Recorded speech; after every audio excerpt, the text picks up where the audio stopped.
entire growing season, we've been talking about containers in your garden and what they can add to it. And the fall is a wonderful time. You can add such things as these beautiful, beautiful chrysanthemums. If you were wise enough to think about fall gardening way early in the season, you might have containers that look like this with all these spectacular colors and textures. And all you really have left to do is add things like the pumpkins. Let's talk a little bit about what we have in these containers and why they look so great. Starting with one of the grasses, this is one of the annual pennisedums. This is the one that everybody always wishes was perennial, and it's not. But look at how that wonderful purple fall color and kind of those rose colors picks up on this very annual and very unusual thing, which is one of the peppers. This is a pepper that has little tiny black peppers, and then they're red as they begin to ripen, so they turn from the red to the black. We also have fabulous things like the fall blooming cabbages or the kales that add sort of this interesting, strange texture.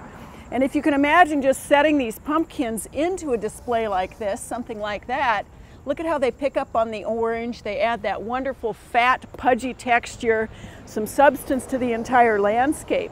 This one also has some spectacular rudbeckias. People might be familiar with the rudbeckias that are perennial. These are the ones that are really sort of not reliably perennial, but it doesn't matter. They're worth it.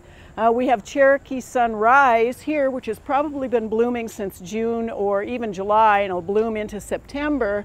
And then if we walk over this direction, we have the one called Cherokee Sunset. And this is one that is a double. It's got this zonal coloration to it, picks up again on all the oranges. And the entire display is actually sort of accentuated with some blue. And blue and orange are across from one another on the color wheel, so that gives us kind of this wonderful, fabulous contrast of colors in this particular instance.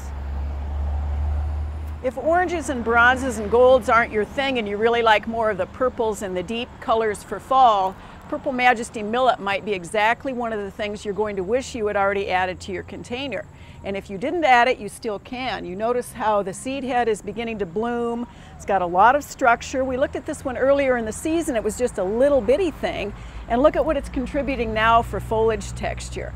Talking about foliage, we also looked at coleus, little tiny small plants. They come in all sorts of different colors and forms and shapes.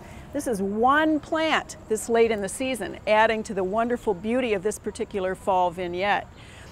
Sometimes our landscapes can be edible. And you look at this one, this is Swiss chard. It's so beautiful now that it's put on its bright red ribs and its deep red foliage. Who would want to eat it?